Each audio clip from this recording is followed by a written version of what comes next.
claim that Iran has launched a fresh round of missiles toward Israeli territory. Now, according to the IDF, air defense systems have been activated as missiles targeted key areas within Israel across the country. In fact, Israel says that efforts are currently underway to intercept the threat. So Donald Trump made the announcement. He said that there will be everlasting peace, but even hours after making that announcement, there does not seem to be peace.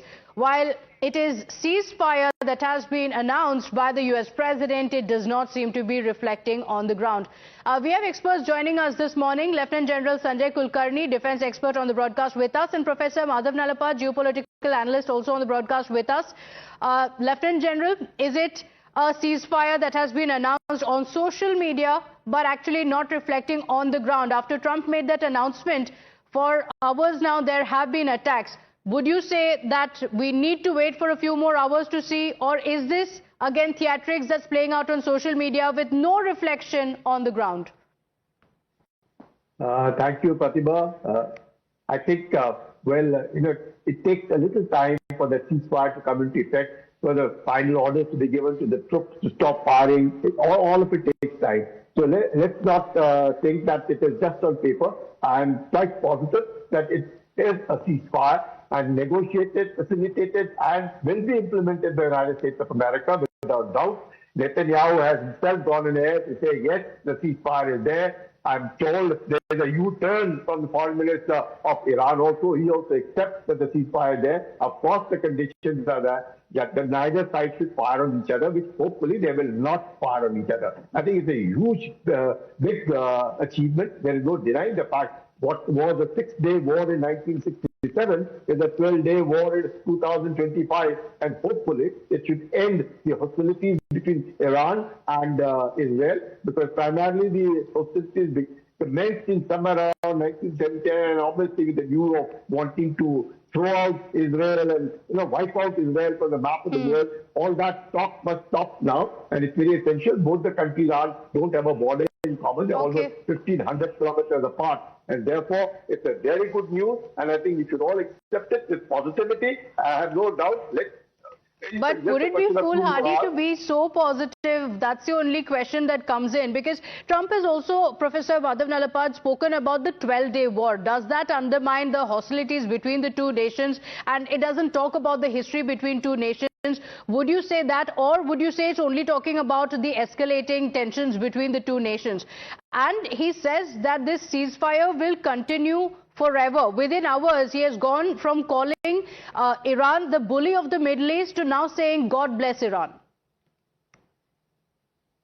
What he means is God bless the people of Iran, and the people of Iran have never been the target, neither of Israel nor of the United States. So the reality is, if it is a genuine peace, it is definitely to be welcomed, as the distinguished military expert has said. There's no doubt about it, because that is going to help the entire Middle East. It will again stabilize oil prices. It will ensure there is no threat to the Strait of Hormuz, and that is a very, very welcome development. And I would like to say that I think the nuclear capability of Iran, according to my sources, has been very, very severely compromised, and Iran will now have to subject itself to But what about regime change that both Israel and US have been talking about, Professor, that regime change will be happening? Is that put in abeyance for now? Look, regime change was always supposed to have been done by the Iranian people themselves, and not by the US, not by Israel. Regime change from outside, as the Iraq war has shown, as Libya has shown, and frankly, as Syria is now showing, is a disaster. So regime change, if it takes place, has to be organic and internal. So from that point of view, it's again up to the people of Iran to judge the results of the war and to judge the effect. And I think, frankly, the missile capability is much lower. The possibility of a nuclear bomb is now very much lower. I think the people can judge for themselves. And the point is, the clerics accept Iran. Nowadays, I'm seeing scattered references in the Iranian media to Israel. Previously, it was called the Zionist entity.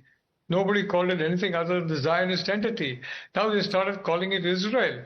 And frankly, if the clerical regime in Iran recognized the right of the Jewish people, the right of Israel to exist, then I think, frankly, that's a very welcome sign again.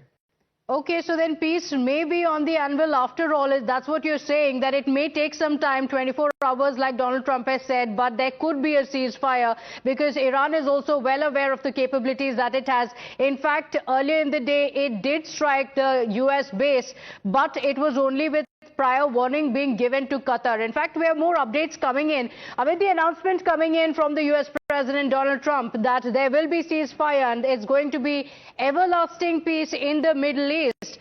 Is there any indication that this is going to be true or not?